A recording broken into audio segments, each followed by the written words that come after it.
Hello everyone, welcome to Fact Infra. तो guys, video में हम बात करने वाले हैं IPv6 एड्रेस के बारे में। इसमें हम बिल्कुल एक शॉर्ट डिस्क्रिप्शन देखेंगे। IPv6 एड्रेस किस तरीके से रिप्रेजेंट हम इसको करते हैं, कितने बिट्स का होता है और IPv4 से किस तरह डिफरेंट है, और इसके बाकी जो ब्रीफ डिस्क्रिप्शन और इसके टाइप्स वगैरह रहेंगे वो हमारे फर्दर वीडियोस के अंदर हम देखेंगे। तो सबसे पहले IPv6 एड्रेस, हमारा जो इससे पहले जो एड्रेस था वो IPv4 एड्रेस था, जो कि 32 बिट्स का था। और ये हमारा जो एड्रेस होता है टोटल, IPv6 जो एड्रेस हमारा क्या है 128 बिट्स का होता है। और टोटल इसके अंदर यहाँ पे 8 हेक्सटेट होते हैं।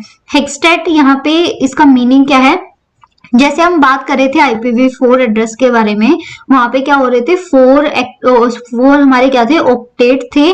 4 ऑक्टेट यानी हर एक ऑक्टेट के अंदर क्या थे, 8 बिट्स हमारी थी, और जो कि डॉट सेपरेटेड थी। यहाँ पे आप देख सकते हो हर एक ब्लॉक, इनको हम ब्लॉक कह सकते हैं या फिर इनको हम सेगमेंट्स कह सकते हैं। ये जो सेगमेंट्स है यहाँ पे कोलन सेपरेटेड है, और साथ ही इनको हम कहेंगे हेक्सटेट। अब हेक्सटेट क्यों कहेंगे, क्योंकि ये क्या करता है, ये हेक्साडेसिमल को यूज करता है। यानी हर एक ब्लॉक के अंदर जितने भी आप कैरेक्टर देख रहे हैं, फील्ड्स देख रहे हैं, ये हमारी क्या होंगी, हेक्साडेसिमल का यूज इसके अंदर यूज किया है। ठीक है, तो ये हमारा सिनेरियो है, इस वजह से हम इनको हेक्सटेट भी बोल सकते हैं। तो अभी इसी के अंदर हम बात करें कि किस तरीके से हर एक ऑक्टेट के अंदर यहाँ पे 16 बिट है।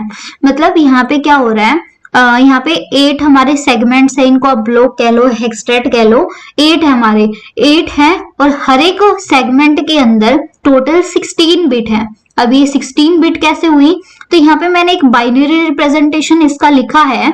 मैंने कोई भी एक ये ब्लॉक है, जो सेकंड ब्लॉक मैंने उसको उठा लिया है 0023, इसको मैंने बाइनरीज में लिखा है। बाइनरीज में कैसे लिखा, इस 0 को मैंने क्या लिखा, यहाँ पे 4 बिट्स के फॉर्म में, मतलब इस तरीके से लिखा 0 0 0 0। देन नेक्स्ट 0 है, उसको भी मैंने यहाँ पे बाइनरीज में लिखा, जो कि हो गई हमारी 0 0 0 0। देन 2 को मैंने लिखा 0 0 1 0, एंड 3 को लिखा 0 0 1 1। अब ये कैसा हुआ गाइज, आपको एक बार चेक करना पड़ेगा कि बाइनरीज में हम किस तरीके से लिखते हैं, या फिर जो बाइनरी कन्वर्जन किस तरीके से होता है 60 हेक्साडेसिमल टू इन बाइनरीज। तो ये हमारा रहता है। फिर भी मैं आपको थोड़ा सा यहाँ पे दिखाने वाली हूँ। तो उसके लिए मैंने एक सिनेरियो यहाँ पे लिया है। सिनेरियो बेसिकली क्या है मेरा, आप स्क्रीन पे देख सकते हो। यहाँ पे मैंने क्या करा है, 8 बिट्स को कैसे लिखा है, 2 पावर 0, 2 पावर 1, 2 पावर 2, 2 पावर 3, और उन्हीं को मैंने फिर यहाँ पे कैलकुलेशन करके इस तरीके से डेसिमल्स में लिख दिया है। यानी 2 पावर 0 हमारा क्या हो जाएगा, 1 हो गया। 2 पावर 1 हमारा क्या हो जाएगा, 2 हो जाएगा। 2 पावर 2 हमारा 4 हो जाएगा, और 2 पावर 3 जो है हमारा वो 8 हो जाएगा। तो हम किस तरीके से बाइनरीज में करेंगे वो मैं आपको यहाँ पे दिखा देती हूँ। जैसे मैंने एग्जाम्पल के तौर पे इस वाले ब्लॉक को यहाँ पे ले लिया है, इस वाले ब्लॉक को लिया है, तो मैं क्या करूंगी, हर एक यहाँ पे जो हमारे डिजिट्स हैं, सॉरी कैरेक्टर्स, इनको हम कहेंगे 10FA, इनको हम किस तरीके से लिखेंगे। तो इसको मैंने यहाँ पे जैसे 1 को मैं लिखूं, 1 को मैं किस तरीके से लिखूंगी, तो जहां पे जो मुझे जो मुझे चाहिए उसको मैं क्या कर दूंगी, 1 कर दूंगी। 1 बेसिकली बाइनरीज में 0 1 का मीनिंग क्या होता है, 0 का मीनिंग ऑफ होता है और 1 का मीनिंग ऑन होता है। तो जैसे मुझे यहाँ पे 1 चाहिए है, मतलब 1 मुझे चाहिए है, 1 तो है ही मेरा यहाँ पे, तो मैं यहाँ पे इसका 1 कर दूंगी। यानी 1 का मीनिंग यहाँ पे बेसिकली हम इसको बाइनरीज में लिख ले हैं, इस 1 को हम बाइनरीज में लिखेंगे। तो यहाँ पे मैंने ऑन कर दिया इस जगह पे, और तो यहाँ पे मैं कर दूंगी 0, यानी ये हमारा हो गया ऑफ। 4 पे भी मैं क्या कर देती हूँ, यहाँ पे ऑफ कर देती हूँ, और 8 पे भी मैं क्या कर देती हूँ, ऑफ। तो अगर मैं 1 को बाइनरीज में लिखूं तो वो मेरा कैसा हो जाएगा, 0 0 0 1। सॉरी गाइज, ये ऊपर नीचे आपको दिख रहा है, तो आप एक सीक्वेंस में सही से लिख सकते हैं, बट मेरा समझाने का यहाँ पे तरीका है। तो ये वाला यहाँ पे सिनेरियो हुआ। मैं इसको हटाती हूँ, और इसी तरीके से अगर मैं 0 0 को लिखूं तो यहाँ पे मेरी सारी की सारी बिट्स जो है वो ऑफ हो जाएंगी। ठीक है। तो ये मेरी सारी 2 पे भी हमारा ऑफ हो गया और 1 पे भी हमारा क्या हो जाएगा, ऑफ हो जाएगा। इसी तरीके से f को लिखूं, f की वैल्यू हमारी क्या होती है, 15 होती है। 15 को तो 15 के लिए मैं यहाँ पे क्या लिखूंगी, 8 + 4 12 + 2 14 + 1 15, यानी हर एक मतलब यहाँ पे जब हम सम करेंगे 8 4 2 1 का तो ये टोटल 15 बनेगा। इसका मीनिंग ये हुआ कि मुझे अब हर जगह पे क्या करना पड़ेगा, ऑन करना पड़ेगा। ठीक है, तो हर जगह पे ऑन करने के लिए मैं यहाँ पे हर एक जगह पे क्या कर दूंगी, 1 1 कर दूंगी। तो इस तरीके से मैंने कर दिया, ये मेरा हो गया। अब इसी तरीके से अगर मैं a को लिखना चाहूं तो a मेरा कैसे हो जाएगा, a हमारा 10 होता है, तो 10 के लिए क्या हो जाएगा, 8 + 2 10 हो गया। और कोई कॉम्बिनेशन से हमारा 10 नहीं बन सकता है, और तो हम क्या करेंगे, कोई भी एक कॉम्बिनेशन ही उठाना होता है अपने को। तो यहाँ पे मैं अगर a को लिखना चाहूँ तो क्या लिखूंगी, 8 की जगह पे क्या कर दूं, 1 कर दूं। 4 की जगह पे यहाँ पे हो जाएगा मेरा 0, और 2 की जगह पे हो जाएगा, यहाँ पे भी मेरा ऑन हो जाएगा और यहाँ पे मेरा हो जाएगा 0। इस सॉरी थोड़ा स्पेस देके यहाँ पे लिखती हूँ मैं, ये मेरा हो गया 0।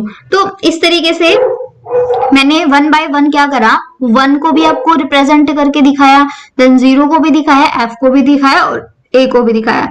अब मैं क्या करती हूँ, टोटल पूरे ब्लॉक को 16 बिट के फॉर्म में लिखती हूँ। मतलब यहाँ पे हर एक करेक्टर की टोटल यहाँ पे 4 बिट है, तो टोटल यहाँ पे 4 करेक्टर है, तो 16 बिट हर एक ब्लॉक के अंदर हुई। तो मैं अब इस 10 FA को क्या करती हूँ, बाइनरीज में लिख के आपको बताती हूँ। तो वो क्या हो जाएगा हमारा 0 0 0 1 4 1। अब 0 0 0 0 4 0, और f के लिए हमारा हो जाएगा 1 1 1 1, और a के लिए हमारा क्या हो जाएगा 1 0 1 0। तो इस तरीके से ये मेरी टोटल 16 बिट्स हो गई इस पर्टिकुलर ब्लॉक के लिए। बेसिकली मैंने कौन से ब्लॉक को यहाँ पे लिया है वो मैं आपको शो कर देती हूँ। इस वाले ब्लॉक को मैंने यहाँ पे लिया है, इस वाले ब्लॉक को मैंने यहाँ पे कन्वर्ट करके आपको दिखाया है। इसी तरीके से मेरी जो हर एक ब्लॉक होगा, जिसको हम सेगमेंट भी बोल रहे हैं, हर एक सेगमेंट के अंदर हमारे यहाँ पे कितनी टोटल 16 बिट्स होंगी। तो यहाँ पे अगर मैं लिखूं तो 16 बिट हो गई। अब हम क्या करते हैं, कैलकुलेट करते हैं किस तरीके से 128 बिट का हुआ। तो यहाँ पे मैं लेती हूँ, just give me a second guys, I am gonna change here colour.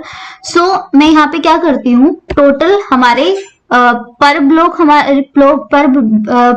हमारे कितने हैं, 16 बिट्स हैं, और मल्टीप्लाई हम करेंगे इसको। मल्टीप्लाई करते हैं, मल्टीप्लाई के लिए मैंने यहाँ पे एस्ट्रिक का सिंबल लिया है, और मल्टीप्लाई में किससे करती हूँ, टोटल हमारे क्या है 8 हमारे ब्लॉक हैं, सेगमेंट आप कह सकते हो। तो ये हमारा क्या हो गया, टोटल 128। तो इस तरीके से हमारा जो IPv6 एड्रेस होता है वो 128 बिट्स का होता है।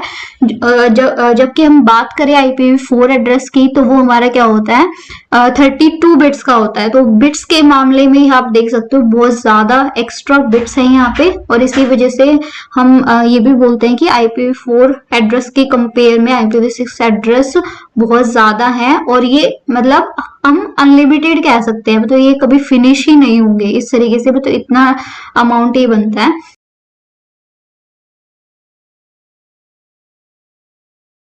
So this is all about guys short description of IPv6 address, or you can say introduction of IPv6 IPv6 address। और guys अगर आप इसको और ब्रीफ में देखना चाहते हैं, इसके और भी कितने टाइप होते हैं, क्या इसके अंदर एब्रीवेटिंग रूल होते हैं, किस तरीके से हम रिड्यूस करके IPv6 को एड्रेस को लिख सकते हैं, उसके लिए आप बने रहिए, हमारे फर्दर वीडियोज के अंदर आपको दिख जाएगा। So this is all about this video, so thank you guys।